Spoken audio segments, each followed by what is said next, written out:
Teen bullied a quiet single dad veteran until he saw the medal under his shirt. He laughed at the quiet janitor until one pull on his shirt revealed a war medal so sacred, the entire school froze, and the bully realized he'd just mocked a hero who'd nearly died to protect his freedom.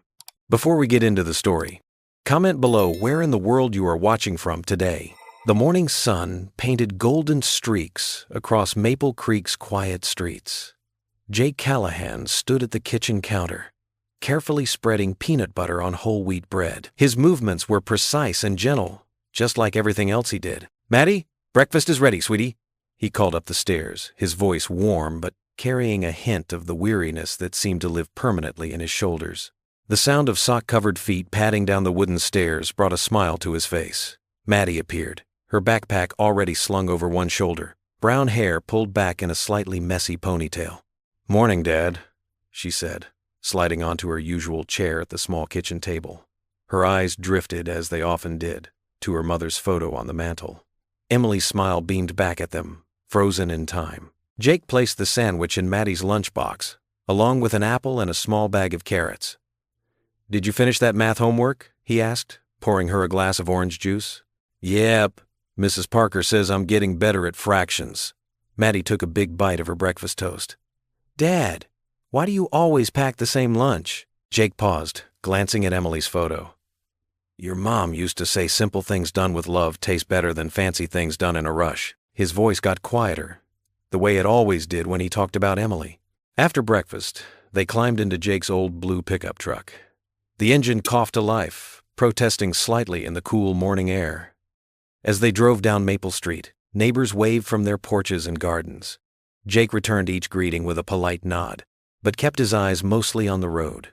Mrs. Henderson was watering her prized roses. She smiled broadly and waved her free hand.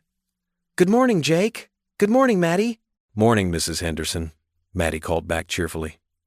Jake just nodded, his hands steady on the steering wheel. The high school came into view, its brick walls brightened by the morning Sunday. Jake pulled into his usual spot, marked Maintenance Staff. A group of students lounged near the entrance, their laughter carrying across the parking lot. "Have a good day, sweetheart," Jake said, giving Maddie a quick hug before she hopped out. He watched her join the stream of students heading inside, then grabbed his work belt from behind the seat. The school halls were already filling with teenage energy when Jake started his morning rounds. He moved quietly, checking doors and replacing burnt-out light bulbs, barely noticed by the rushing students around him. Near the science wing, a stuck locker door needed attention. Jake pulled out his tools, working methodically on the jammed mechanism. That's when he heard them, Ryan Thompson and his friends, their voices carrying down the hallway. "Look who it is," Ryan said loudly enough to be heard. "The silent janitor." "What's wrong, Callahan? Cat got your tongue?" Jake kept working on the locker, his movements calm and steady. He could feel Ryan's presence getting closer, could sense the anger radiating from the teenager. "Hey, I'm talking to you." Ryan's voice held a sharp edge, masking something deeper. Pain, perhaps, or fear. Jake turned slowly, meeting Ryan's eyes. The boy's face was tight with challenge, but Jake saw past it to the hurt beneath. He thought of the shouting he often heard from the Thompson house, of the lights that burned late into the night. "Sometimes silence gets more done than shouting," Jake said quietly, his voice gentle but firm. He held Ryan's gaze for a moment longer, then turned back to the locker. The words seemed to catch Ryan off guard. His friend snickered, waiting for his response, but Ryan just stood there, something flickering across his face. Confusion, maybe, or recognition. The bell rang, sending students scurrying to class. Ryan lingered for a moment, then walked away without another word, his footsteps echoing in the emptying hallway. Jake finished fixing the locker and moved on to his next task. Throughout the day, he worked steadily, replacing a broken window latch, clearing a clogged drain, sweeping the gym floor. Students passed him in the halls, some ignoring him completely, others whispering as they went by. "I heard he lives alone with his kid. My mom says he was in the army or something. Why doesn't he ever talk to anyone?" Jake let the whispers wash over him like rain. He'd learned long ago that people would always talk, would always try to fill silence with their own stories. Emily had understood that about him, had loved his quiet ways. He touched the wedding ring he still wore, remembering her gentle laugh. The day passed slowly, marked by bell rings and changing classes. As afternoon approached, Jake collected Maddie from her last class, and they headed home in the old pickup. The sun was starting to sink, painting the sky in soft oranges and pinks. At home, Jake helped Maddie with her homework, then made a simple dinner of spaghetti and meatballs. They ate together at the kitchen table, Maddie chattering about her day while Jake listened attentively, offering small smiles and quiet encouragement. Later, as Jake tucked Maddie into bed, he hummed an old Army tune, "The Army Goes Rolling Along." His deep voice was soft but sure, carrying the melody that had comforted him through long nights in distant deserts. "Dad?" Maddie's voice was sleepy. "Do you miss Mom more at night?" Jake's hands stilled on the blanket. "I miss her all the time, sweetie. But yeah, nights can be harder." "Me too," Maddie whispered, her eyes already closing. Jake kissed her forehead and switched off the lamp. He stood at her window for a moment, looking out at the street below. Across the way, lights blazed in the Thompson house. Angry voices carried through the night air, a man's sharp tones, a door slamming.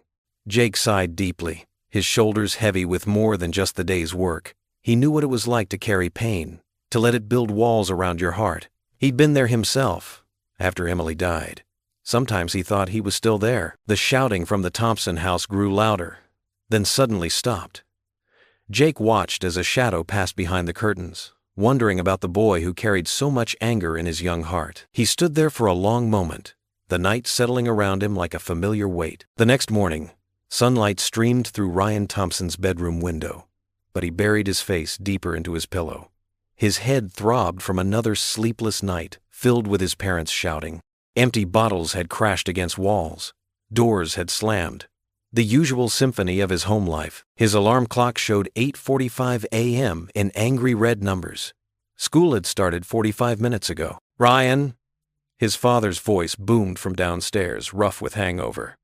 "Get your lazy behind down here!" Ryan groaned and pulled himself up, his wrinkled t-shirt from yesterday still clinging to him. He grabbed the first pair of jeans he could find on his cluttered floor. Downstairs, Carl Thompson stood by the front door, car keys jangling in his trembling hands. His face was red, and his breath already carried the sour smell of last night's drinks. "Can't even get up on time," Carl spat. "Just like your mother, useless." "Whatever," Ryan muttered, reaching for his backpack. "Don't you whatever me, boy?" Carl grabbed his keys tighter. "I'm heading to Jimmy's. Don't expect dinner." The door slammed so hard the windows rattled. Ryan kicked his backpack across the kitchen floor, sending papers flying. Another perfect morning in the Thompson household. At school, the fluorescent lights of the main hallway buzzed overhead as Ryan slouched against his locker. His friends Mark and Tony lounged nearby, making paper airplanes out of their math homework. The steady swish-swish of a mop caught their attention. Jake Callahan worked methodically down the hall, cleaning up muddy footprints from the morning rush. His movements were careful and deliberate, like everything he did. "Hey, look!" Tony snickered. "It's Sergeant Mop-a-Lot." Ryan felt that familiar surge of bitter energy, the need to push back against something, anything. Bet he never even served, probably just tells stories to get sympathy.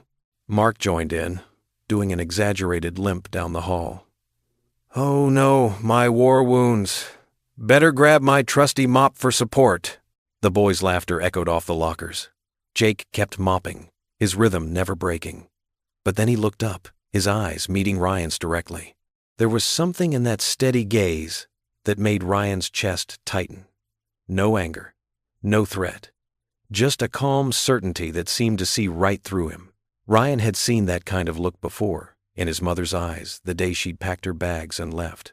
"Come on," Ryan said quickly, forcing a laugh that sounded hollow even to his own ears. "Let's get out of here before Cleanup Callahan asks us to join his janitor platoon." The rest of the day dragged by in a blur of classes Ryan barely paid attention to. When the final bell rang, he hurried to where he'd chained his bike that morning. The chain had slipped off completely, hanging uselessly from the gears. Ryan kicked the tire in frustration, adding another dent to his already beat-up bike. "Just perfect," he muttered, crouching down to examine the damage. His hands were soon covered in grease, but the chain wouldn't cooperate. The more he struggled with it, the worse it got. A shadow fell across him. Ryan looked up to find Jake Callahan standing there, still in his work clothes. Without a word, Jake knelt down beside the bike. Ryan's first instinct was to tell him to get lost. But something, maybe exhaustion, maybe that same unsettling feeling from their earlier encounter, kept him quiet. Jake's hands moved with practiced ease, threading the chain back through the gears. In less than a minute, he had it running smooth again. He gave the pedal a spin to test it, then stood up and pulled a rag from his pocket, wiping the grease from his fingers. Ryan stared at the fixed bike, then at Jake. The man's simple kindness felt like a splinter under his skin. Uncomfortable, foreign. Jake just gave a small wave and turned away, heading back toward the school building. Ryan swung his leg over the bike seat, his movements stiff and uncertain. As he pedaled out of the parking lot, he couldn't help glancing back. Jake still stood there, that same gentle wave continuing until Ryan turned the corner. The bike rode smoother than it had in months. Each rotation of the pedals seemed to echo the question growing louder in Ryan's mind. Why would someone he'd mocked all day show him kindness? It didn't make sense. Ryan was used to shouting matches and slammed doors, to people either fighting back or running away. Jake's quiet response to cruelty felt like a language he couldn't understand. As he rode home, the afternoon sun warm on his back, Ryan's confusion gave way to an unfamiliar feeling, something that felt dangerously close to shame. The gymnasium buzzed with activity as volunteers set up tables and hung colorful banners for Maple Creek High's annual community fair. Morning light streamed through the high windows, casting long shadows across the polished floor where Jake Callahan methodically arranged metal folding chairs in neat rows. Ryan Thompson leaned against the wall near the water fountain, his friends Tony and Mark flanking him on either side. They were supposed to be helping with setup, but instead watched others work while sharing a bag of chips. "Man, this is so boring," Tony complained, crushing an empty soda can. "Why'd we even show up?" "Because Coach said we'd get kicked off the baseball team if we skipped another school event," Mark reminded him, reaching for more chips. Ryan barely listened to them, his eyes drawn to Jake's methodical movements. The janitor worked with quiet efficiency, each chair placed perfectly straight, never rushing despite the growing noise around him. Something about his calm presence made Ryan uncomfortable, like an itch he couldn't scratch. "Check it out," Tony snickered, nudging Ryan. "Callahan's got his own little fan club." Sure enough, a group of elderly veterans had gathered near Jake, offering to help. Jake simply smiled and shook his head, continuing his work alone. His humility only seemed to draw more attention, with various community members stopping to chat as they passed by. "I don't get it," Mark said. "Guy acts like he's too good to talk to anyone. Probably just doesn't want people knowing he never saw real action." Ryan shifted uncomfortably. He'd noticed Jake's careful movements sometimes, the way he favored his left side when lifting heavy objects, but he pushed the thought away, focusing instead on his friend's laughter. As the morning wore on, the gym filled with people browsing various community organization booths. The noise level rose, echoing off the high ceiling. Jake finished with the chairs and began cleaning up some spilled coffee near the refreshment table. "Bet you won't go mess with him," Tony suddenly challenged, elbowing Ryan.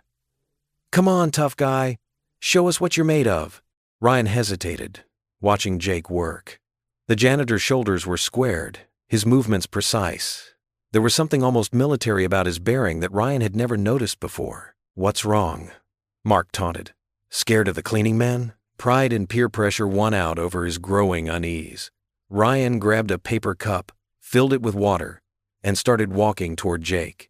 His heart pounded harder with each step, but he couldn't back down now. He waited until Jake stood up from wiping the floor, then deliberately bumped into him. Water splashed across Jake's worn blue work shirt, drawing surprised looks from nearby attendees. "Oops," Ryan said with exaggerated innocence. "My bad."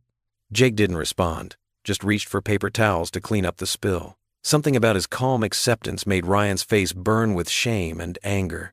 Without thinking, he reached out and grabbed Jake's sleeve. "Hey, I'm talking to you," he snapped, yanking hard enough to hear fabric tear. The ripping sound seemed to echo through the suddenly quiet gym. Through the torn sleeve, something metal glinted against Jake's white undershirt. Ryan's eyes fixed on it, trying to process what he was seeing. A star-shaped metal, suspended from a light blue ribbon with white stars. Ryan had seen it before, in history books and war movies, but this was real.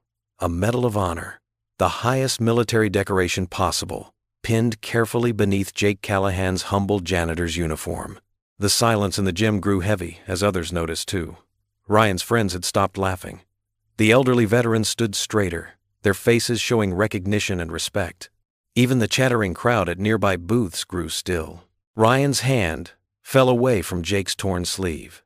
His throat felt too tight to breathe. All those times they'd mocked him, called him coward, made fun of his quiet ways. And all along, Tony and Mark backed away, then turned and hurried out of the gym. But Ryan remained rooted to the spot, staring at the medal that represented the highest level of military courage and sacrifice. Jake calmly buttoned his outer shirt, covering the medal once more. When he finally looked at Ryan, his eyes held no anger, only a deep understanding that made Ryan want to disappear into the floor. "Everyone fights battles, son," Jake said softly. "Not all are on the battlefield." The morning after the incident, Ryan slouched in his seat during first period, trying to make himself invisible. But he could feel the weight of stares from his classmates, hear the whispers that followed him down the hallways. Word had spread fast about what happened with Jake Callahan in the gymnasium. His usual spot at the back of Mr. Peterson's history class felt like a spotlight today. Even Tony and Mark, who sat on either side of him, acted like nothing had happened. But their forced laughter and awkward glances told a different story. "Did you guys hear about the janitor?" a girl whispered 2 rows ahead. "My mom says he got the Medal of Honor for saving his whole unit in Iraq." Ryan's stomach churned. He slid lower in his chair, wishing he could disappear into the floor. The Medal of Honor. He'd learned about it in social studies last year. The highest military decoration possible, and he'd mocked the man who earned it, treated him like dirt. Between classes, Ryan caught fragments of conversations from teachers huddled near the staff room. "Can't believe he never mentioned it. Such a humble man. That Thompson boy should be ashamed." By lunchtime, the guilt was eating him alive. Ryan stood in the cafeteria doorway, his brown bag lunch growing damp in his clenched fist. Through the window, he could see Jake working quietly in the courtyard, replacing light bulbs in the outdoor fixtures, just like any other day. Ryan's feet felt heavy as he walked outside. A few students watched curiously as he approached the maintenance ladder where Jake stood. Mr. Callahan?" Ryan's voice came out smaller than he intended. Jake glanced down, his expression gentle. "Afternoon, Ryan." He continued working, neither angry nor dismissive. About yesterday." Ryan stumbled over the words. "I didn't know. I shouldn't have." Jake descended the ladder carefully, wiping his hands on his work pants. "We all make mistakes," he said simply, looking Ryan in the eye without judgment. Ryan shifted uncomfortably. "I was a real jerk. To you, I mean. Not just yesterday, but all the time." A slight smile touched Jake's face. "If you want to make it right," he said, "come by my place this weekend. Got a fence that needs fixing." Ryan blinked, uncertain.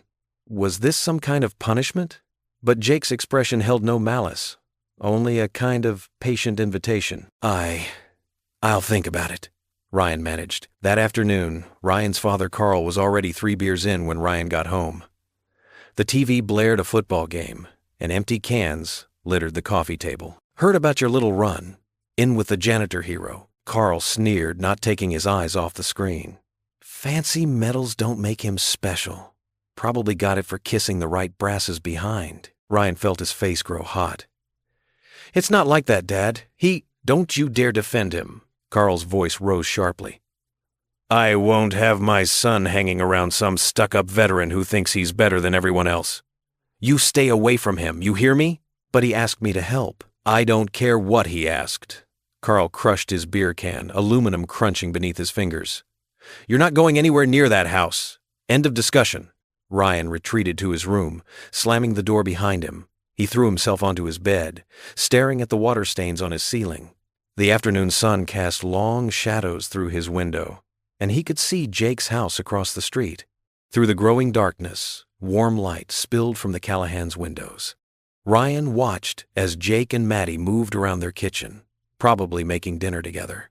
There was something peaceful about their home, something his own house hadn't felt like in years. Ryan sat up slowly, moving to his window. He could see Jake helping Maddie with what looked like homework at their kitchen table. No yelling, no beer cans, just a father and daughter sharing a quiet evening together. His father's angry words echoed in his head. But Ryan's mind was already made up. This weekend he would go help fix that fence. Not because he had to, but because for the first time in forever, someone was offering him a chance to make things right. He watched the gentle scene across the street a moment longer, then pulled his curtains closed. Sometimes, Ryan realized, the hardest choices were also the most important ones. The Saturday morning sun cast long shadows across Jake Callahan's front yard as Ryan Thompson stood at the edge of the property, hands stuffed in his pockets. His feet felt heavy, like they were stuck in concrete. Jake was already hard at work, his sleeves rolled up as he examined the weathered fence posts that lined his property. Ryan took a deep breath and forced himself to walk forward. Before he could say anything, the screen door creaked open, and Maddie Callahan stepped onto the porch carrying a tray with 3 glasses of lemonade. Her bright smile caught Ryan off guard. There wasn't a trace of judgment in it. "Hi!" Maddie called out. "Dad said you might come. Want some lemonade?" "I made it myself." Ryan nodded, grateful for the distraction. The cold glass felt good in his sweaty palms. He took a sip. It was the perfect mix of sweet and tart. "Thanks," he mumbled. Jake looked up from his work and gave a slight nod. "Morning, Ryan. Grab those work gloves on the sawhorse. We've got quite a few posts to replace." For the next hour, they worked in companionable silence. The steady rhythm of measuring, marking, and sawing created its own kind of peace. Ryan watched Jake's precise movements, trying to copy them exactly. When he struggled with a particularly stubborn board, Jake would quietly demonstrate the correct technique, never making Ryan feel foolish for not knowing. The morning wore on, and Ryan found himself relaxing despite himself. There was something calming about working with his hands, about seeing immediate results from his efforts. Every now and then, Maddie would appear with fresh lemonade or to show them her latest drawing. Around noon, Jake paused to wipe his brow. "Let's take a break. Getting hungry?" They sat in lawn chairs under the shade of an old maple tree, eating sandwiches Maddie had prepared. Ryan noticed a small garden near the back fence, filled with colorful flowers. "Those were Emily's favorites," Jake said softly, following Ryan's gaze. "Purple cone flowers. She always said they were stubborn, like me. They'd grow no matter what." Ryan swallowed hard, gathering his courage. "Maddie's mom?" he asked. Jake nodded, his eyes distant. "She was a nurse. We met when I was stationed at Fort Bragg. She had this way of making everyone feel special, like they mattered." He paused, running his thumb along the edge of his sandwich. "She got sick while I was overseas. Cancer. By the time I made it home." His voice trailed off. Ryan sat very still, feeling the weight of Jake's words. He thought about all the times he'd made fun of the quiet janitor, never knowing the pain the man carried. "I'm sorry," Ryan said quietly, and this time he meant it, not just for the incident at school, but for everything. Jake gave him a small smile. "Life gives us second chances, son. The trick is recognizing them when they come along." He stood up, brushing crumbs from his jeans. "Speaking of which, let me show you how to fix that crooked hinge on the gate. Every broken thing deserves a second try." The afternoon passed quickly as Jake taught Ryan the proper way to align hinges, mix concrete for posts, and measure twice before cutting. Each lesson came with its own quiet wisdom, delivered so naturally that Ryan barely realized he was learning about more than just fence repair. As the sun began to set, casting orange and pink streaks across the sky, they stepped back to admire their work. The fence stood straight and true, its fresh wood gleaming. "Good work today," Jake said, clapping Ryan on the shoulder. "You've got a knack for this." Ryan felt a warm glow of pride, something he hadn't experienced in a long time. He gathered his things, suddenly reluctant to leave. Jake must have noticed his hesitation. "See you tomorrow," he called out as Ryan started down the driveway. Ryan turned and nodded, a small smile tugging at his lips. But as he crossed the street, he caught sight of his father sitting on their front porch. Carl Thompson's face was twisted with resentment as he watched his son return from Jake's yard. The beer can in his hand glinted dully in the fading light. The warmth of the day seemed to drain away as Ryan met his father's dark stare. He could feel the weight of that gaze following him up the porch steps, heavy with unspoken accusations. Sunday morning, church bells echoed through Maple Creek's quiet streets, their deep tones rolling across front lawns, still wet with dew. Ryan sat on his front steps, absently pulling at loose threads on his worn jeans. He watched as Jake's old pickup truck rumbled past, Maddie's golden hair visible in the passenger window. She wore a yellow dress that reminded him of sunshine, and she waved as they drove by. Jake nodded at Ryan, with that same gentle smile he always wore. They looked peaceful, father and daughter heading to church together. Ryan felt something twist in his chest, a feeling he couldn't quite name. It wasn't exactly jealousy, but more like hunger, a deep longing for whatever they had that made them seem so whole. The sound of breaking glass from inside his house made Ryan flinch. His father was already awake, probably nursing another hangover. Ryan stayed outside until the church bells stopped ringing. On Wednesday afternoon, Ryan's sneakers crunched on the gravel of Jake's driveway. The garden shed stood crooked in the backyard, its weathered boards gray with age. Jake was already there, toolbox open on an old workbench. "Glad you came back," Jake said, handing Ryan a hammer. This old shed's seen better days. They worked together, removing rotted boards and replacing them with fresh lumber that smelled of pine. The steady rhythm of hammering filled the air, along with the occasional buzz of Jake's saw. "My dad built this shed," Jake said, running his hand along a beam. "Taught me everything I know about working with wood. Used to tell me the grain of the wood was like a story. You just had to learn how to read it." Ryan paused, wiping sweat from his forehead. "My dad, he doesn't teach me much of anything anymore." Jake nodded, understanding in his eyes. "Sometimes the hardest stories to read are our own." Maddie appeared with 3 glasses of lemonade on a tray, her steps careful and deliberate. "I helped make it," she announced proudly. "Mom's recipe." Ryan watched Jake's face soften at the mention of his wife. Instead of the usual awkward silence that followed talk of loss, Maddie continued cheerfully, "Dad says Mom used to put extra sugar in it, but he makes it just right." "Your dad's pretty good at fixing things," Ryan said, surprising himself with the words. Maddie beamed. "He is. He fixed my bike last week, and my music box, and even helped me fix my science project when it broke before the fair." Her laughter was infectious, and Ryan found himself smiling too. They worked until the shadows grew long, with Maddie perched on a sturdy crate nearby, drawing in her sketchbook and chatting about school. The peaceful afternoon shattered when Carl Thompson's truck screeched to a halt in front of Jake's house. Ryan's father stumbled out, his face red with anger. The screen door slammed as he stormed up to the backyard. "What the hell is this?" Carl demanded, gesturing wildly. "Turning my boy into your charity case?" Jake set down his tools carefully, positioning himself between Carl and the kids. "Evening, Carl. Ryan's just helping me with some repairs." "Like hell he is. You think you're better than me? Think you can play father to my son?" Maddie shrunk behind Ryan, who stood frozen, his hands clenched into fists.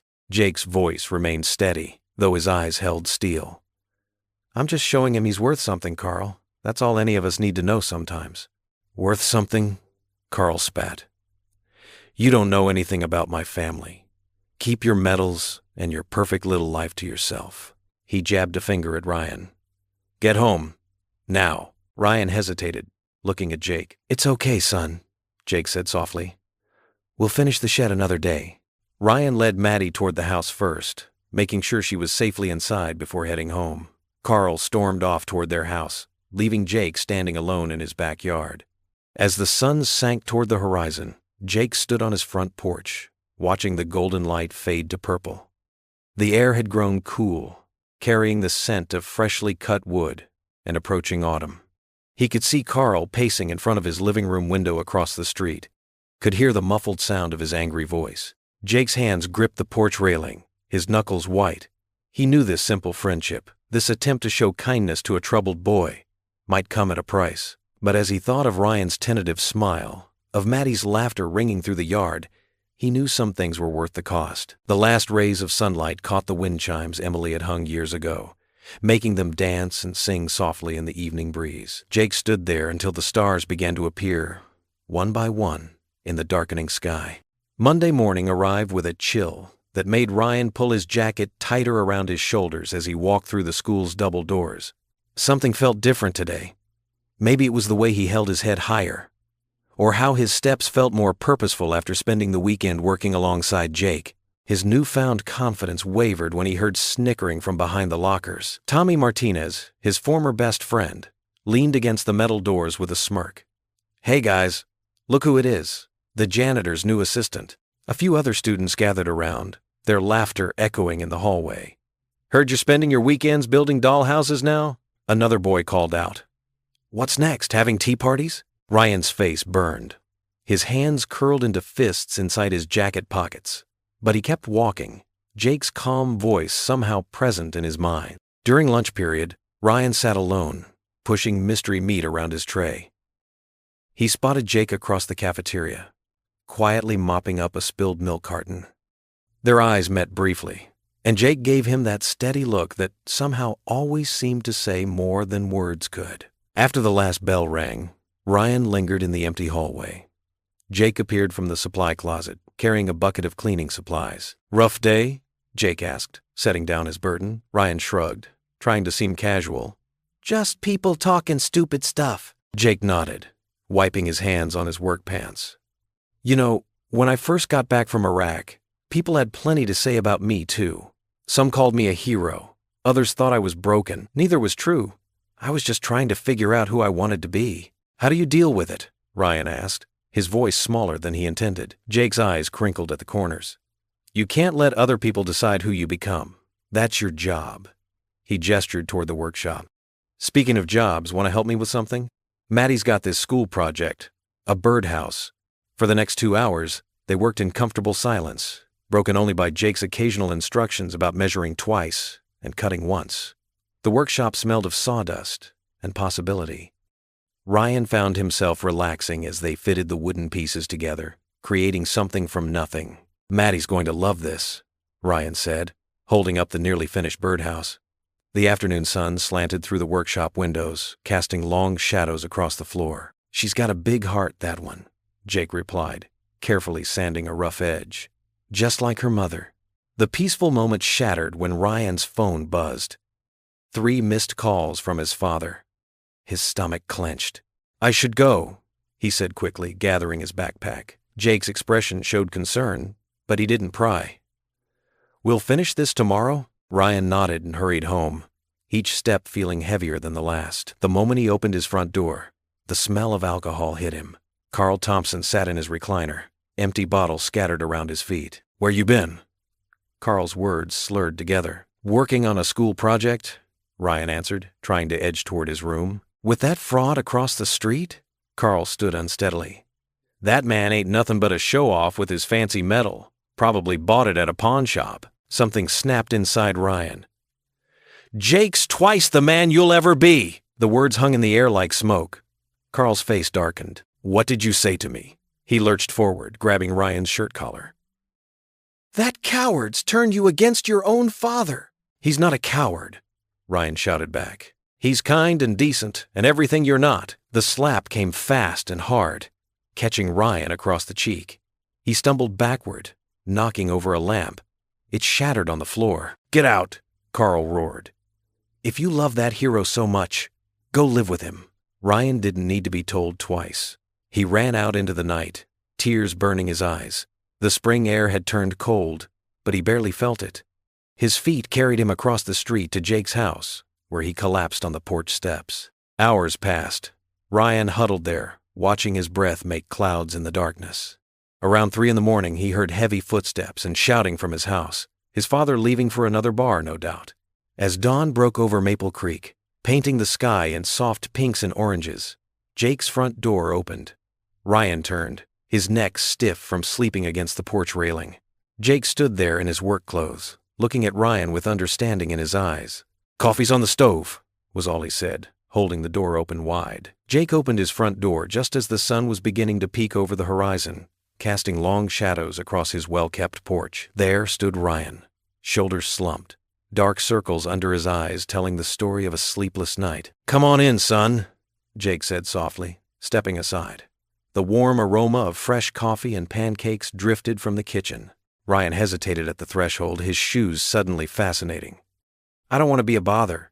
You're not, Jake assured him, gentle but firm. Maddie always makes too many pancakes anyway. As if on cue, Maddie's voice rang out from the kitchen. Dad? Is that Ryan? Her head popped around the corner, brown hair tied in messy braids, wearing a paint-splattered apron. Her face lit up when she saw him.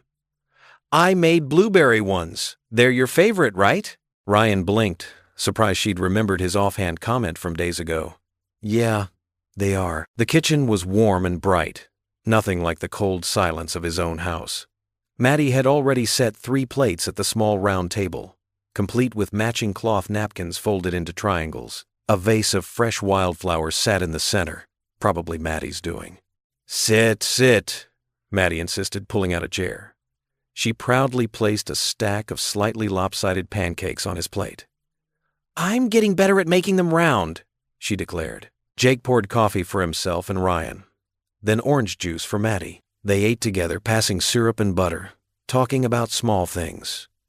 Maddie's art project, the weather, a funny story about Jake's attempt to fix the washing machine.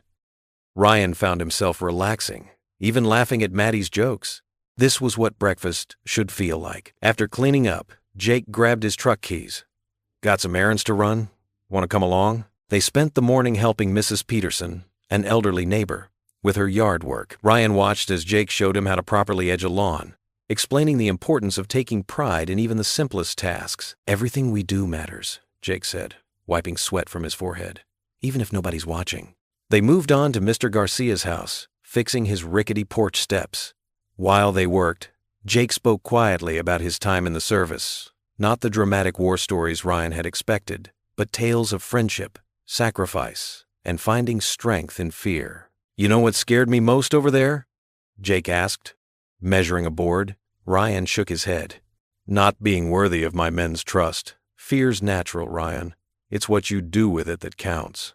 Jake handed him a hammer. Fear can paralyze you, or it can wake you up, make you more aware, more careful, more determined to do what's right.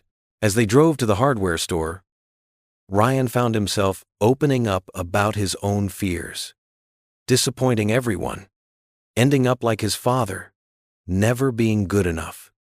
Jake listened without judgment, offering occasional words of wisdom that felt like anchors in a storm. Faith isn't about being perfect, Jake said as they loaded bags of mulch into the truck. It's about believing something better is possible, even when you can't see it yet. The afternoon sun was setting when Ryan's phone buzzed. His mother's name flashed on the screen. He stepped away to answer it, hearing the worry in her voice. Ryan, honey, are you okay?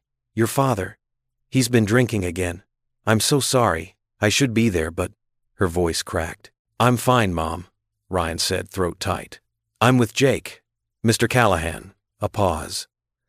The veteran. Your father mentioned him. He seems... kind. He is. Ryan watched Jake showing Maddie how to plant flowers in their front garden. Why can't you come home? Another pause. Longer this time. It's complicated, sweetheart. Your father. I just can't. After hanging up, Ryan stood silent, staring at nothing. Jake approached quietly, placing a steady hand on his shoulder. Sometimes, Jake said softly, forgiveness starts before understanding. Not because they deserve it, but because you deserve peace. Ryan nodded, unable to speak around the lump in his throat. That evening, they sat in Jake's living room, the TV playing quietly in the background. Maddie curled up in her favorite armchair, sketching. The house smelled of coffee and old wood, like safety and belonging. Ryan's eyes grew heavy as Jake read from a worn leather book, his voice steady and calm. The last thing Ryan remembered was Maddie saying goodnight, giving him a quick hug before heading upstairs. Then Jake's gentle hands laying a soft blanket over him, and words whispered like a shield against the darkness. Lord, watch over this boy. Help him find his way. Amen. For the first time in years, Ryan fell asleep without fear. The steady ticking of Jake's old clock marking moments of peace in this house that felt more like home than any place he'd known. The morning sun streamed through the classroom windows as Mrs. Peterson tapped her marker against the whiteboard. Class, I have an exciting announcement, she wrote in large letters. Essay contest. A hero in my community. Ryan sat up straighter in his chair, his mind immediately going to Jake, the quiet janitor who had shown him more kindness in a few weeks than he'd experienced in years. The winner's essay will be published in the local newspaper, Mrs. Peterson continued. And there's a $500 scholarship prize. Your essay should highlight someone who makes a real difference in Maple Creek. Students around Ryan started chattering about police officers and firefighters. Someone mentioned the mayor. Ryan stayed silent, thinking about medal-winning veterans who chose to be janitors and fixed broken fences on weekends. During lunch break, Ryan wandered the hallways, finding Jake replacing light bulbs in the science wing. "Hey," Ryan said, scuffing his shoes against the floor. "There's this essay contest." Jake climbed down from his ladder, wiping his hands on his work pants. "I heard about it. Sounds like a good opportunity." "I was thinking," Ryan hesitated, studying the floor tiles. "Maybe I could write about you, but I don't want to make you uncomfortable or anything." Jake's eyes crinkled at the corners as he smiled. "Write the truth, son. Not about me, about what you've learned." He adjusted his work belt. "Sometimes the best stories aren't about medals or achievements. They're about the small choices we make every day." That evening, Ryan sat at Jake's kitchen table, notebook open in front of him. Maddie sprawled nearby, colored pencils scattered around her as she worked on her latest masterpiece. The kitchen smelled like coffee and the chocolate chip cookies Jake had baked earlier. "What are you drawing?" Ryan asked, tapping his pen against blank paper. Maddie held up her picture, a colorful scene of 3 people working on a fence. "It's you and Dad teaching me how to use a hammer last weekend." Ryan smiled, remembering how patient Jake had been, showing Maddie the proper way to hold the tools. He started writing, "Heroes don't always wear uniforms." As Ryan worked on his essay, Jake shared stories from his military days, not about battles or explosions, but about the quiet moments of humanity. The sergeant who spent his free time teaching Afghan children to read. The medic who risked his life to save an injured stray dog. The cook who gave up his rations to feed hungry families. "Those are the real heroes," Jake said softly, refilling Ryan's glass of milk.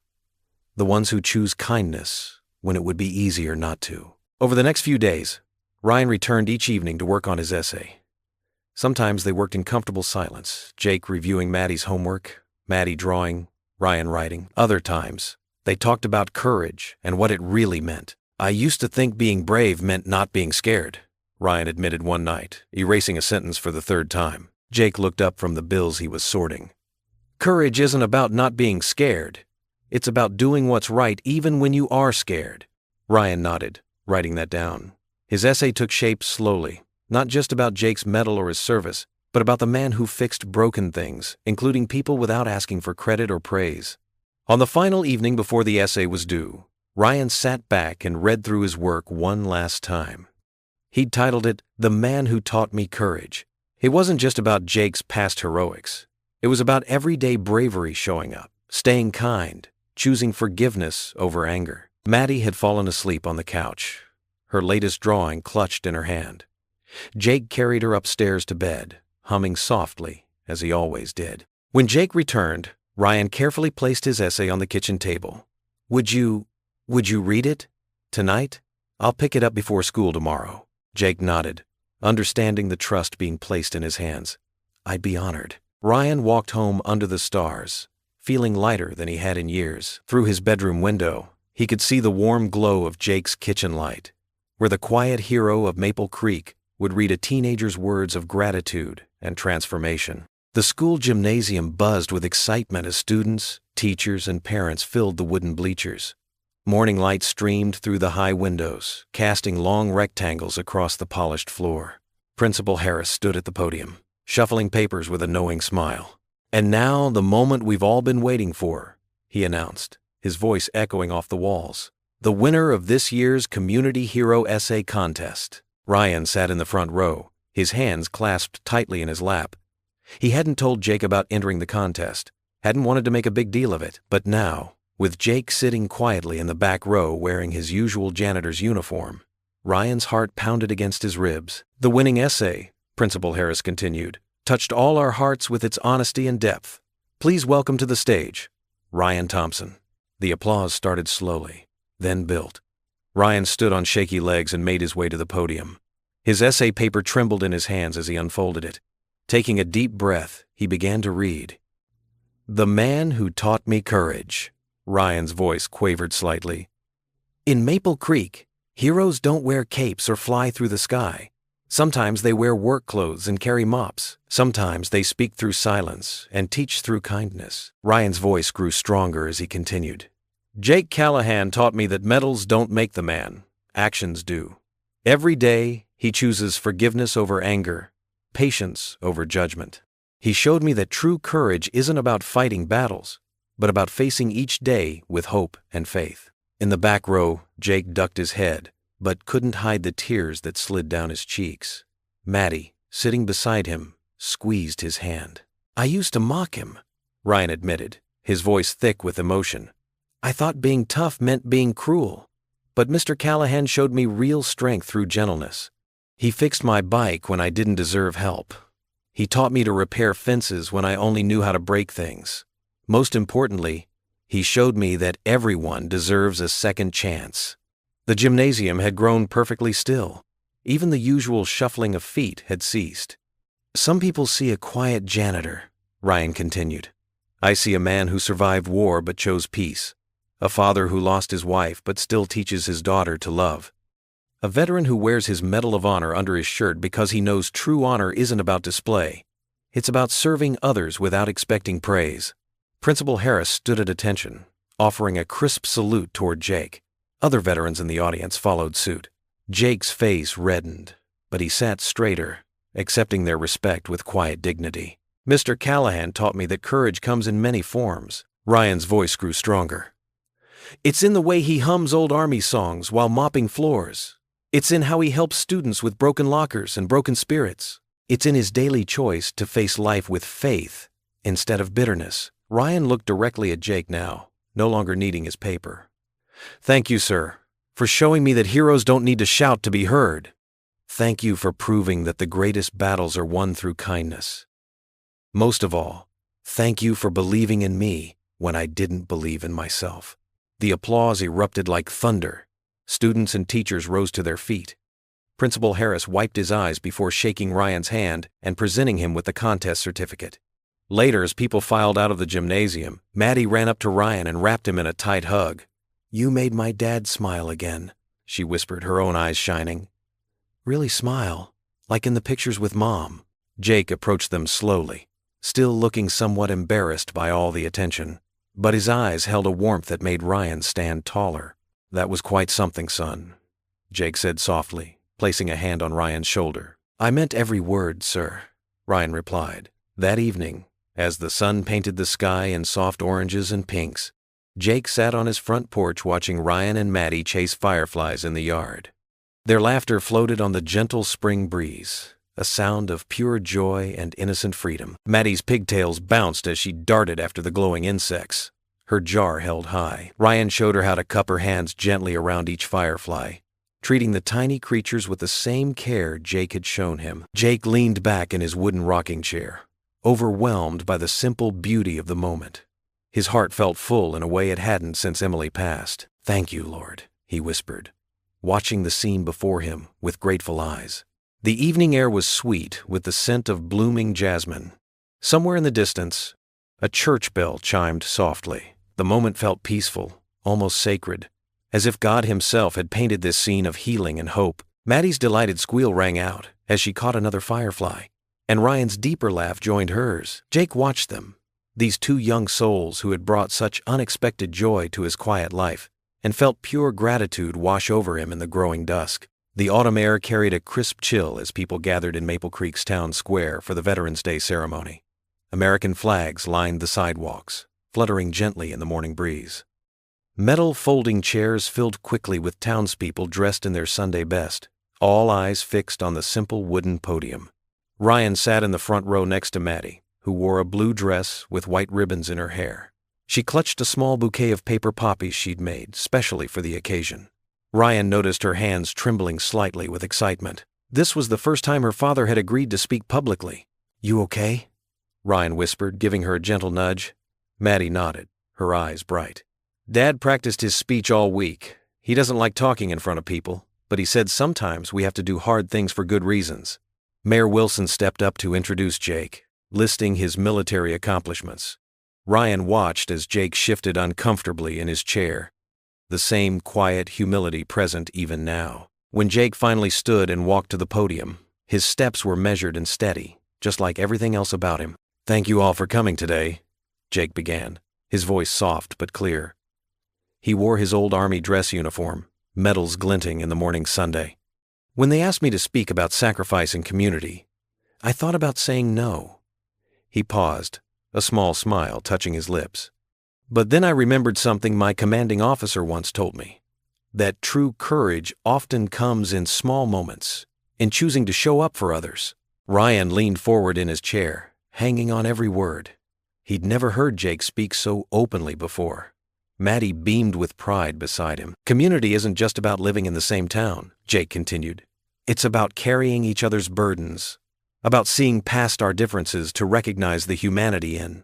His voice suddenly faltered. Ryan noticed Jake's face grow pale. His hand gripped the podium tightly, knuckles turning white. "Mr. Callahan." Mayor Wilson stepped forward, concerned. Jake tried to continue, but his words came out strained. "It's about—" He pressed his hand to his chest, pain etching deep lines across his face. Then, without warning, his knees buckled. "Dad!" Maddie screamed as Jake crumpled to the ground. Ryan leaped from his chair, crossing the distance in 3 long strides. He reached Jake just as the older man's eyes fluttered closed. "Someone call an ambulance!" Ryan shouted, his voice cracking with panic. He knelt beside Jake, grabbing his hand. "Stay with us! Please stay with us!" Maddie fell to her knees beside them, tears streaming down her face. "Daddy, Daddy, wake up!" The next few minutes passed in a blur of motion and sound. Sirens wailed in the distance, growing closer. A retired nurse from the audience checked Jake's pulse while Ryan held Maddie close, trying to shield her from seeing her father so vulnerable. The paramedics arrived quickly, their efficient movements creating a small island of calm in the sea of chaos. They loaded Jake onto a stretcher, attaching monitors and speaking in clipped, professional tones. "BP's dropping possible cardiac event. Previous trauma history?" Ryan spoke up, his throat tight. "He has shrapnel from the war, near his heart." The doctors said it wasn't dangerous, but the lead paramedic nodded grimly. "We'll take good care of him, son. You family?" "I?" Ryan looked at Maddie, who clung to his arm. "Yes, we're family." They followed the ambulance to Maple Creek General Hospital, Ryan driving Jake's old pickup with Maddie silent beside him.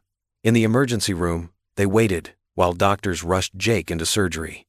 Hours crawled by like years.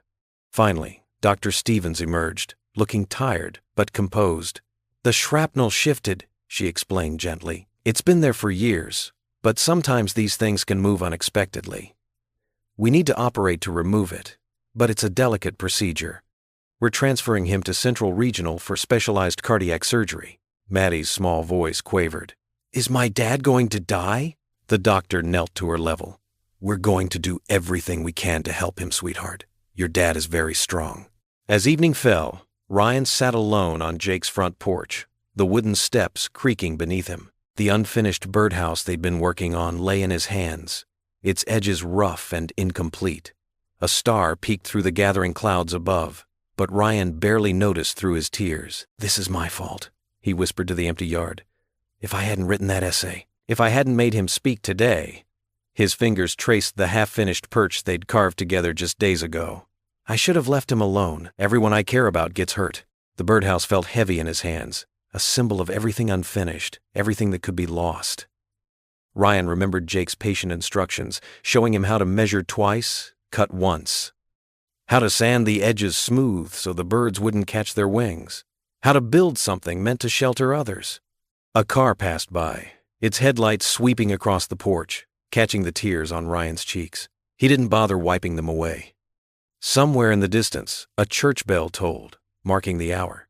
The sound reminded him of Sunday mornings, watching Jake and Maddie walk to service, their heads held high despite the whispers and stares. Now Maddie was staying with their elderly neighbor, Mrs. Peterson, until Jake's sister could arrive from Ohio.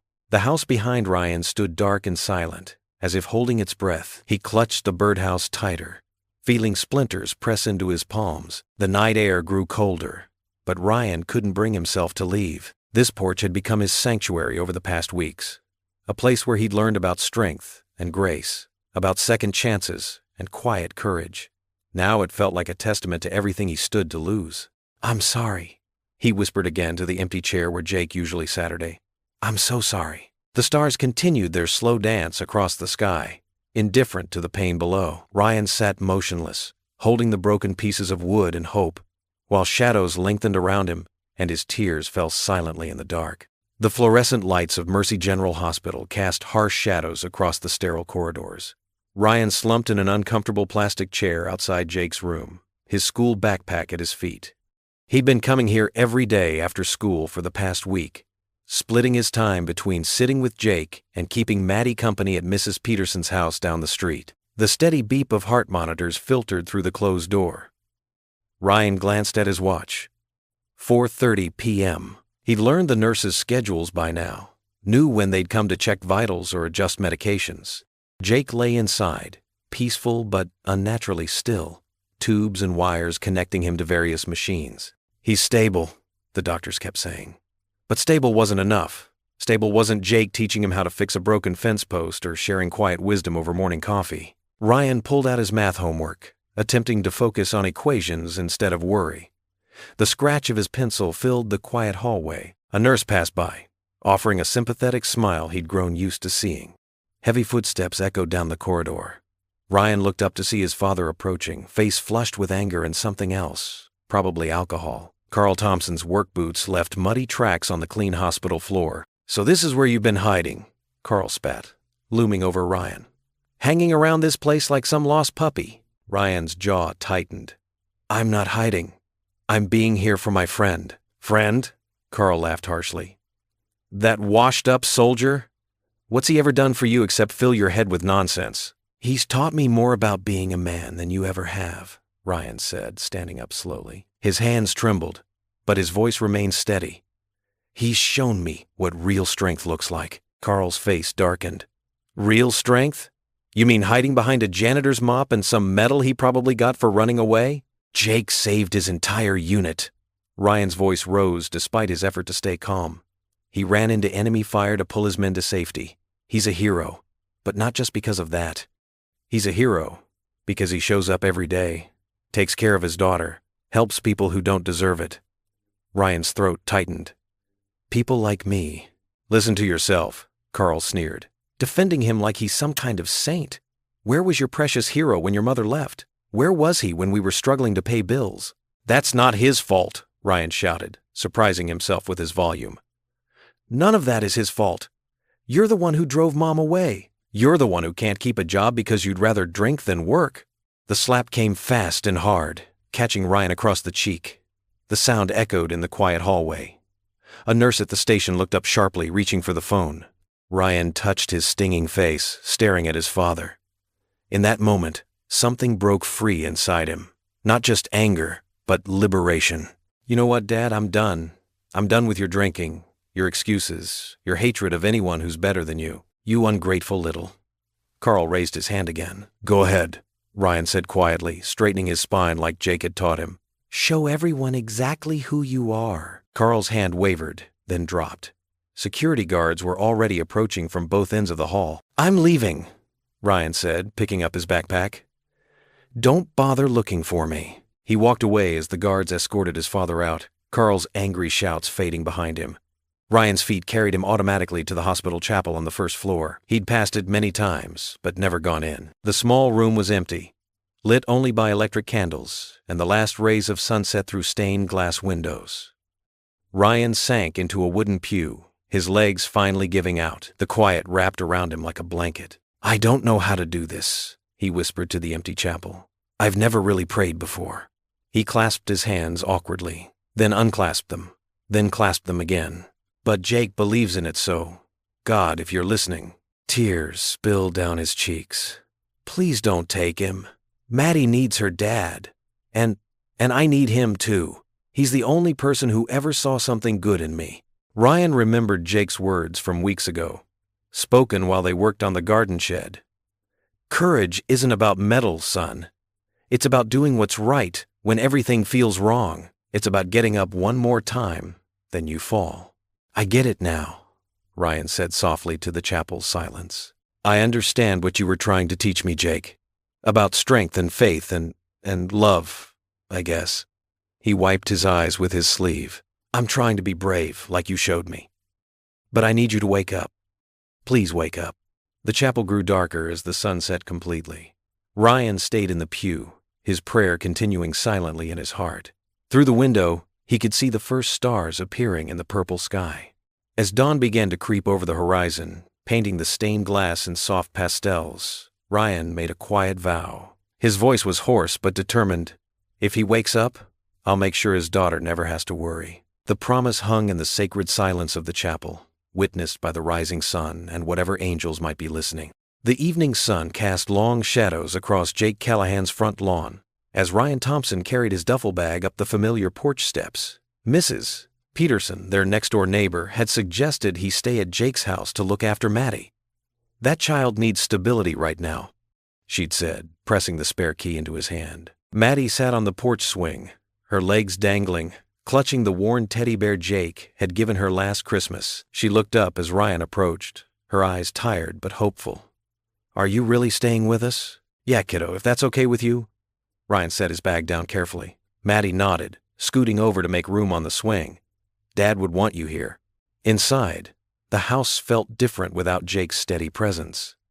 Ryan moved through the rooms, noting all the little tasks Jake had mentioned wanting to fix: the squeaky cabinet hinge in the kitchen, the loose doorknob on the bathroom door, the dripping faucet in the laundry room. He'd learned enough from Jake over the past weeks to handle these repairs. Mrs. Peterson brought over a casserole, and other neighbors followed suit. Soon, the refrigerator was stocked with home-cooked meals. The community had always respected Jake, but now they showed it through action rather than just words. That evening, Ryan helped Maddie with her homework at the kitchen table, just as Jake would have done. The math problems were simple enough, but what mattered was maintaining the routine. Afterward, they tackled the dishes together, Maddie washing while Ryan dried. "You do it just like Dad," Maddie observed, passing him a plate. "He always lines up the dishes in size order when he dries them." Ryan smiled, realizing he'd unconsciously picked up Jake's habits. "Your dad's pretty particular about doing things right." The next morning, Ryan woke early to make breakfast before school. He couldn't match Jake's perfectly fluffy pancakes, but Maddie ate them anyway, saying they were almost as good as Dad's. They drove to school in Jake's old pickup, which Ryan had permission to use. The familiar routine seemed to comfort Maddie. After school, Ryan devoted himself to Jake's unfinished projects. He organized the tools in the garage exactly how Jake liked them, labels facing out, everything in its proper place. The neighbors noticed his dedication. Mr. Wilson from across the street brought over his power drill when Ryan was fixing the loose porch railing. Mrs. Chen from 2 houses down contributed her gardening expertise to help maintain Jake's vegetable patch. Word spread through Maple Creek about the teenager who'd stepped up to care for his former mentor's daughter. The same people who had once whispered about that troubled Thompson boy now spoke of him with respect. The local hardware store owner offered Ryan a discount on supplies. The grocery store manager slipped extra treats into their bags. At bedtime, Ryan discovered Jake's collection of worn paperback books, dog-eared at specific pages. "Dad always reads me a chapter before bed," Maddie explained, climbing under her covers. Ryan picked up the book marked with Jake's bookmark. "The Chronicles of Narnia," he read aloud, settling into the chair beside her bed. His voice wasn't as smooth as Jake's, but he tried to put the same warmth into the words. The days fell into a rhythm. Ryan fixed what needed fixing, helped Maddie with homework, and kept the house running as best he could. He learned to cook simple meals from YouTube videos, determined not to rely solely on neighborhood generosity. The kitchen often smelled of slightly burned toast and imperfect attempts at Jake's recipes, but Maddie never complained. One afternoon, they worked together on rebuilding the birdhouse that had been left unfinished when Jake collapsed. Ryan remembered Jake's careful instructions about measuring twice and cutting once.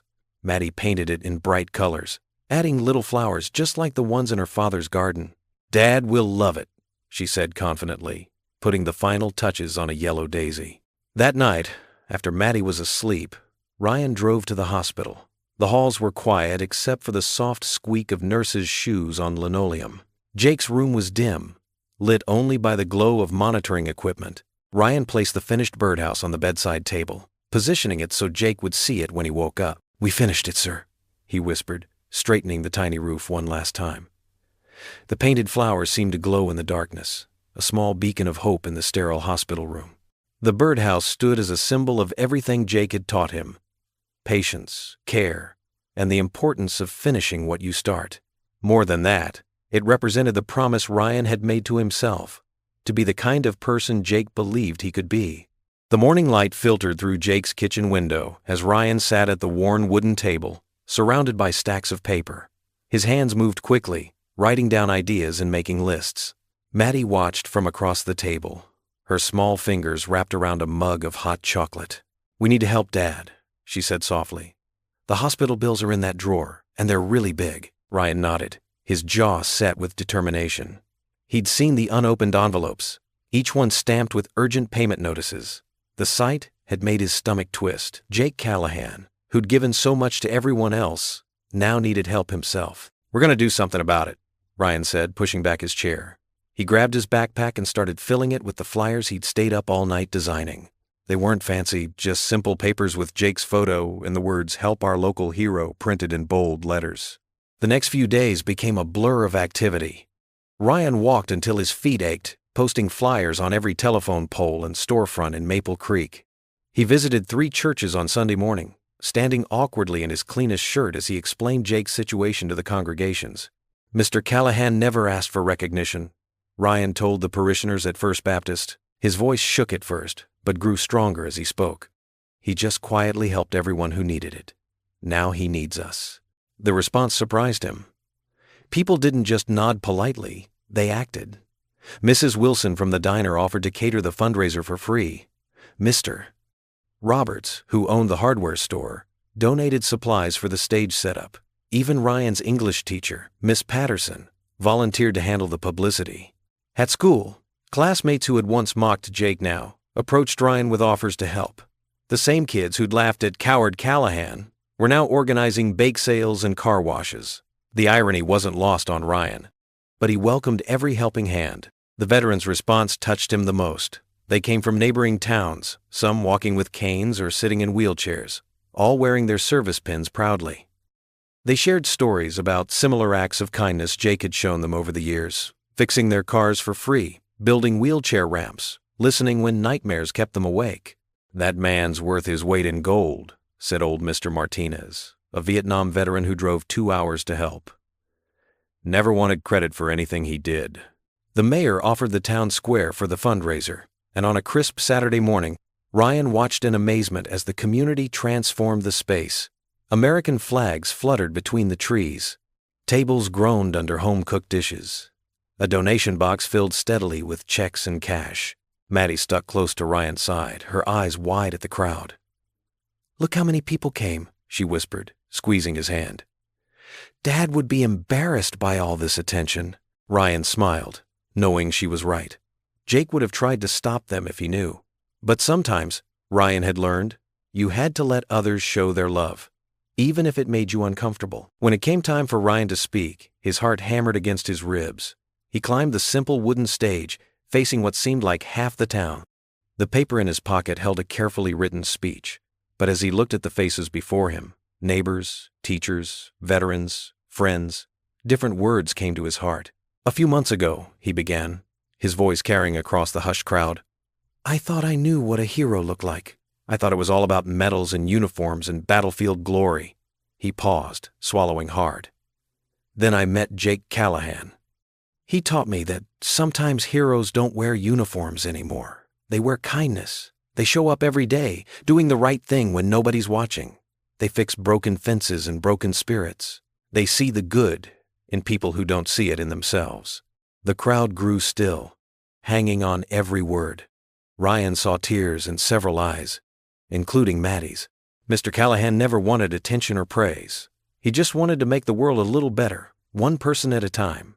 He started with me, though I didn't deserve it. Now it's our turn to help him. As Ryan stepped down from the stage, wiping his own eyes, movement at the back of the crowd caught his attention. There, partially hidden behind a tree, stood Carl Thompson. His father's face was streaked with tears, his usual anger replaced by something that looked like shame, or maybe regret. Their eyes met for a brief moment before Carl turned and walked away, disappearing into the crowd. Ryan stood frozen, watching the space where his father had been. The noise of the fundraiser continued around him, people chatting, children laughing, music playing. But in that moment, he felt the weight of something shifting, like a key turning in a long rusted lock. Maddie appeared at his side, tugging his sleeve. "Did you see him?" she asked quietly. Yeah, Ryan replied, still staring at the empty space. I saw him. The hospital corridor was quiet except for the soft beeping of machines and the squeak of nurses' shoes on linoleum. Carl Thompson stood outside Jake's room, his weathered hands fidgeting with his worn baseball cap. His face looked older in the harsh fluorescent lights, the lines around his eyes deeper than usual. Through the window, he could see Jake lying in the hospital bed, pale but peaceful. Various tubes and wires connected him to monitoring equipment, making him look smaller somehow, more vulnerable than the strong figure Carl had resented for so long. Taking a deep breath, Carl knocked softly on the doorframe. Jake's eyes opened slowly, focusing on his visitor. A gentle smile crossed his face, though it took visible effort. Come in, Carl, Jake said, his voice rough but welcoming. Carl shuffled into the room, perching awkwardly on the plastic chair beside the bed. The silence stretched between them, broken only by the steady rhythm of the heart monitor. Carl started, then cleared his throat. I've been a fool, Jake. Jake watched him patiently, his eyes kind despite his obvious fatigue. You know, back in '89 I tried to enlist, Carl continued, staring down at his cap as he twisted it in his hands. Had it all planned out. Was gonna make something of myself, serve my country. His voice cracked slightly. Failed the medical. Some heart condition they found. Sent me home with a pat on the back and a thanks for trying. Jake listened quietly, his expression thoughtful. After that, I couldn't handle seeing other men in uniform, especially ones like you. Decorated heroes who did everything I couldn't. Carl's shoulders slumped. Started drinking more. Lost my wife. Almost lost my boy. He looked up, meeting Jake's eyes. And then you show up with your Medal of Honor and your quiet dignity, making my son into a better man than I ever could. Carl, Jake interrupted gently, having a medal doesn't make me any better than you. But, no, Jake said firmly, though his voice was weak. You didn't fail, Carl. You just needed someone to believe in you again. He reached out with a shaking hand and gripped Carl's arm. Your son believes in you. He always has. Unknown to both men, Ryan had arrived at the door during their conversation. He stood frozen, watching his father's shoulders shake with silent sobs. I'm so sorry, Carl whispered. To both of you. I've been so angry for so long, I forgot how to be anything else. Ryan couldn't hold back any longer. He stepped into the room, tears streaming down his face. Dad? Carl turned, his eyes red and wet. For a moment, father and son stared at each other, years of hurt and misunderstanding hanging between them. Then Ryan moved forward, and Carl stood, opening his arms. They collided in a fierce embrace, both crying openly now. Carl's hands gripped the back of Ryan's jacket like he would never let go. I'm sorry, son, Carl choked out. I'm so sorry. I know, Dad. Ryan sobbed into his father's shoulder. I know. They held each other, swaying slightly as Jake watched from his bed. Despite his weakness, his smile was bright and genuine. Now, that's the kind of courage I meant, he whispered, his voice filled with quiet joy. The afternoon sun streamed through the hospital window, casting a warm glow over the three men. In that moment, the beeping machines and sterile walls seemed to fade away, leaving only the pure, healing power of forgiveness and love. Carl and Ryan stayed embraced, years of built-up walls crumbling between them. Jake closed his eyes, at peace with the knowledge that sometimes the greatest battles won aren't fought with weapons, but with open hearts and the courage to change. The morning sun painted Maple Creek in warm golden hues as Jake's old pickup truck, driven by Ryan, turned onto their street.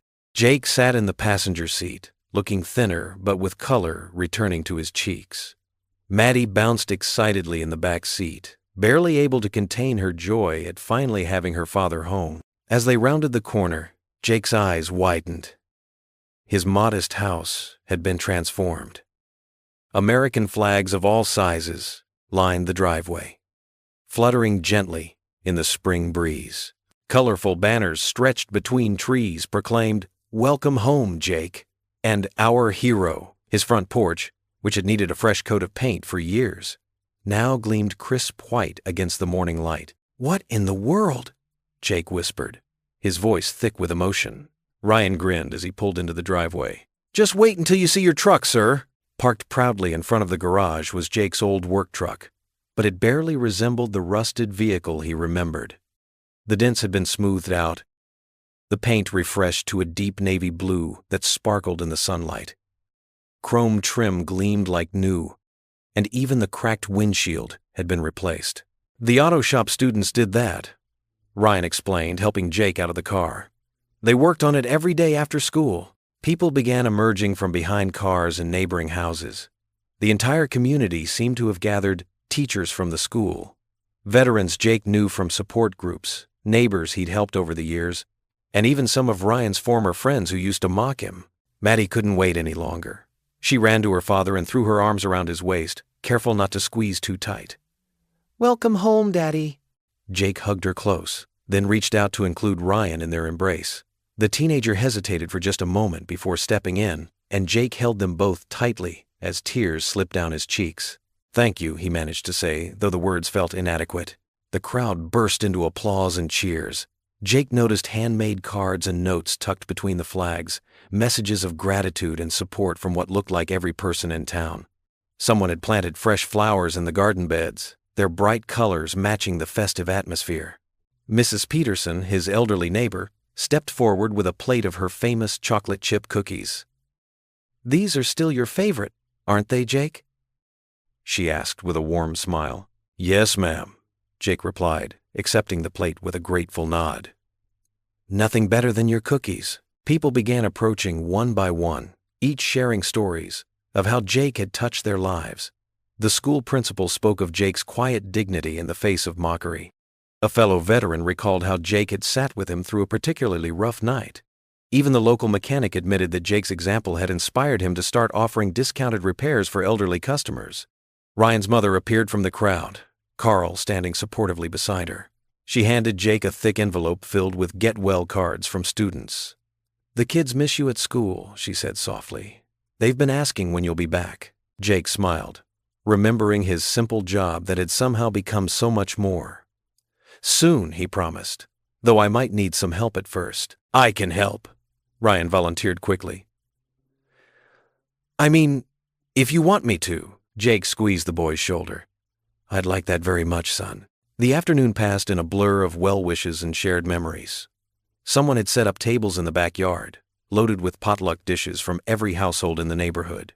The scent of grilled hamburgers and Mrs. Johnson's famous apple pie filled the air. As the sun began to set, strings of twinkling lights flickered to life, strung between trees and along the fence. They cast a magical glow over the gathering, transforming the simple backyard into something out of a fairy tale.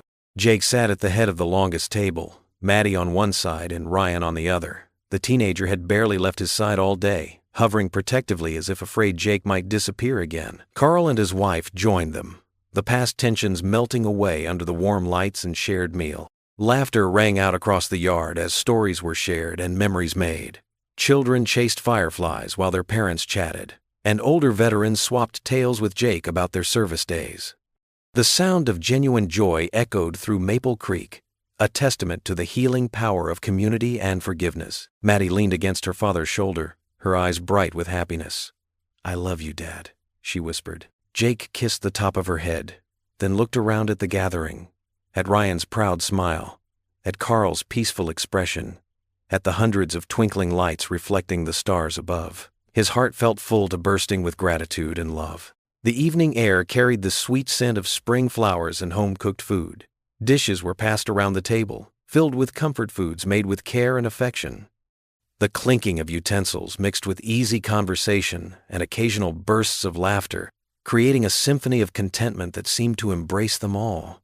As Jake looked around at the faces illuminated by the string lights, some familiar, some new, all part of his extended family now, he realized that sometimes the greatest acts of courage weren't found on battlefields at all, but in the quiet moments of everyday life, in the choice to love and forgive, in the decision to see the best in others even when they couldn't see it themselves. Jake's first day as a mentor at Maple Creek High School started with nervous energy filling the converted classroom like electricity before a storm. Students filtered in through the narrow doorway, their curious whispers and shuffling footsteps echoing off the cinder-block walls as they found their seats among the mismatched chairs Jake had borrowed from the cafeteria. The space had been transformed from an old storage room into what Jake called the Life Skills Lab, though it was really just a circle of plastic chairs.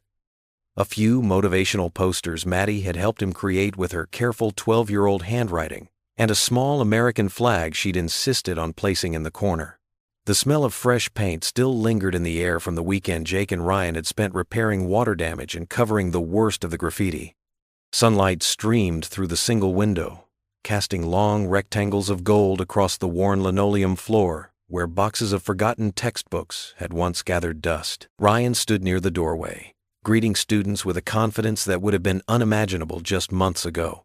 His dark hair was neatly combed and parted to the side, and he wore a clean button-down shirt his mother had finally bought him after seeing his essay featured in the local newspaper, a far cry from the angry teen who once prowled these same halls looking for trouble. His fists clenched and his heart full of rage. Now his hands hung relaxed at his sides, and when he smiled at each entering student, the expression reached his eyes. "Take any seat you want," Ryan said to a nervous freshman who hesitated in the doorway. "We're all just regular people here." The boy nodded gratefully and found a chair near the back, clutching a notebook to his chest like armor. "Welcome, everyone," Jake said softly, his gentle voice somehow commanding more attention than a shout ever could. He remained seated, his posture straight but relaxed, hands folded in his lap. The careful way he moved still showed traces of his recent surgery, but his eyes sparkled with a purpose that made him seem younger than his 42 years. "I'm Mr. Callahan, and this is Ryan Thompson. We're here to talk about something that might surprise you. Real courage." The 16 students shifted in their seats, some looking uncertain and glancing toward the door as if planning an escape, others leaning forward with genuine interest. A few recognized Ryan from his award-winning essay, which had become something of a local legend after being reprinted in 3 neighboring towns' newspapers. The story of the bully who became a believer had touched hearts far beyond Maple Creek's borders. "Most people think courage is about being tough," Jake continued, leaning forward slightly in his chair. His movements were still careful.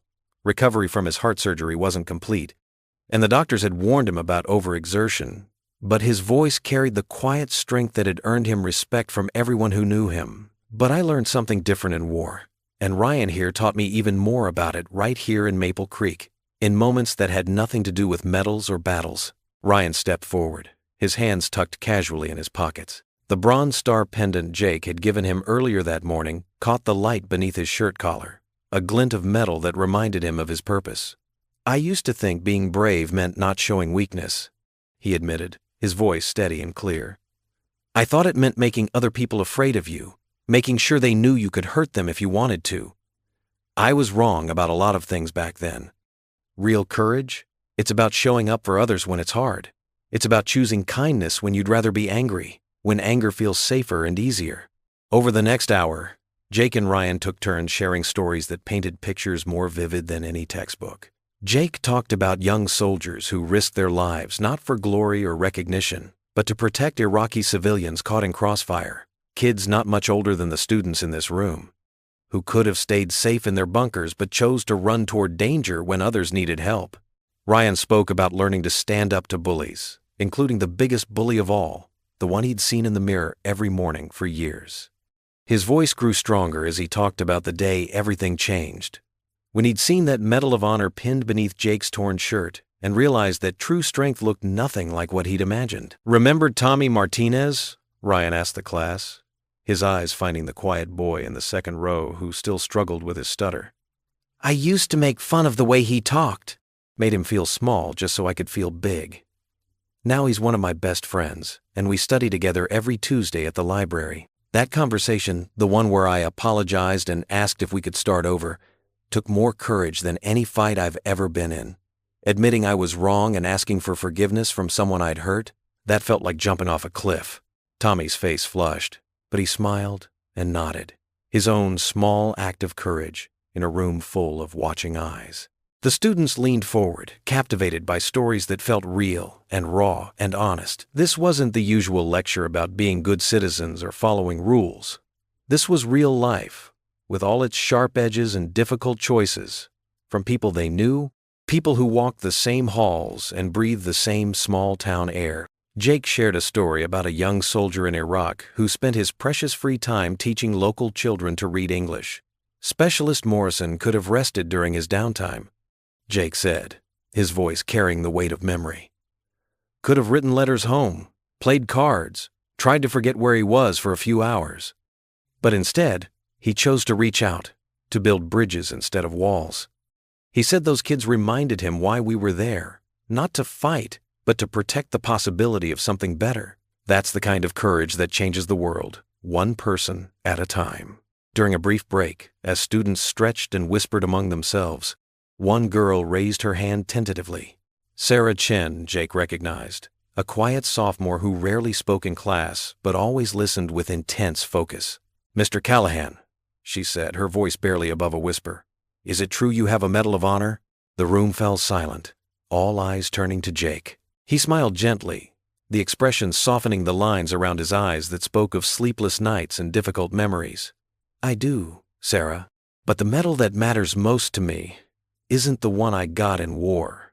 He reached into his jacket pocket and pulled out a small velvet box, the kind that might hold an engagement ring. "It's this one I'm about to give." The classroom seemed to hold its breath as Jake stood slowly, his movements deliberate and careful. Every student sat perfectly still, sensing they were about to witness something important, something they would remember long after graduation.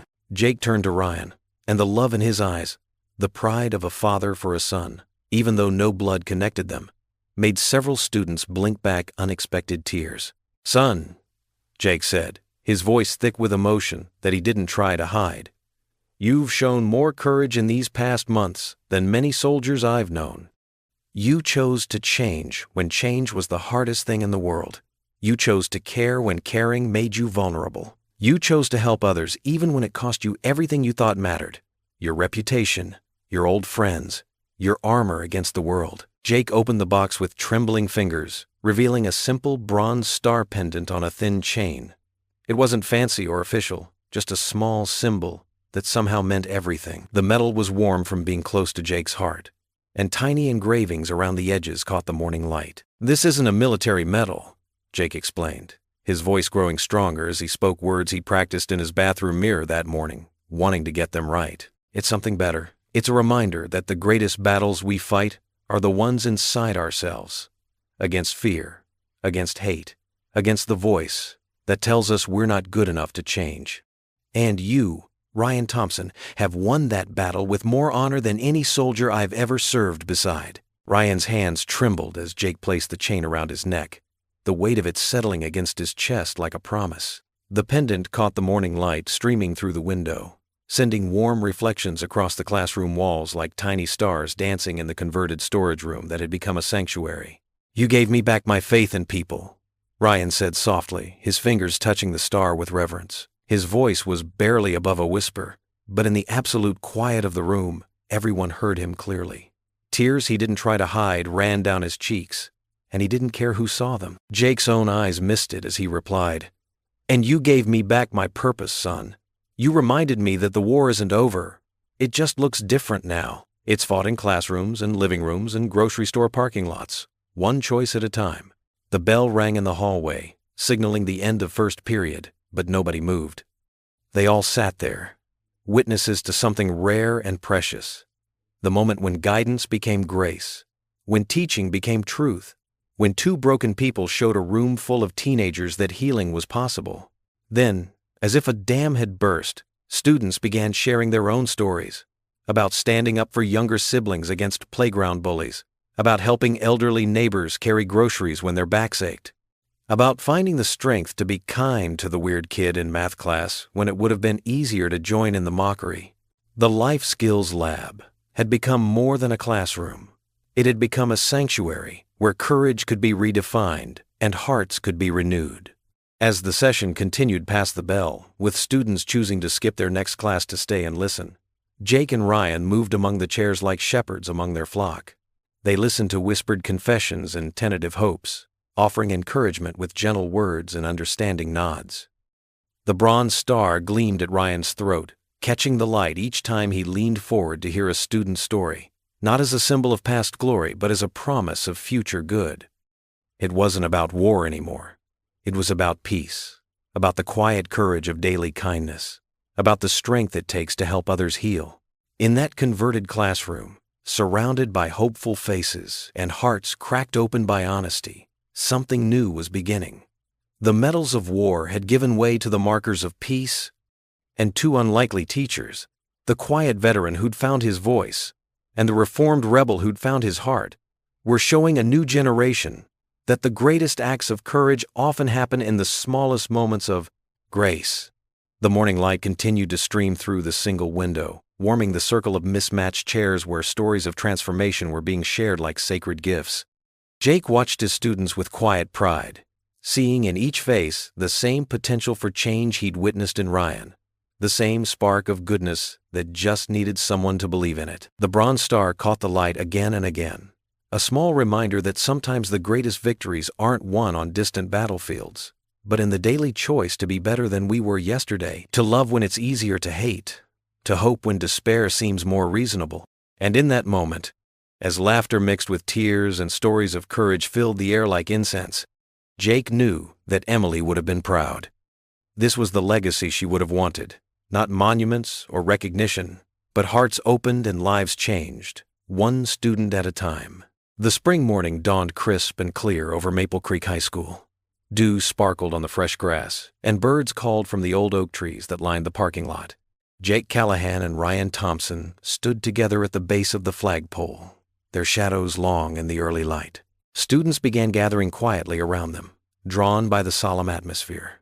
Maddie stood in the front, her hands clasped together, watching her father and Ryan with pride shining in her eyes. The morning air held that special stillness that comes before important moments.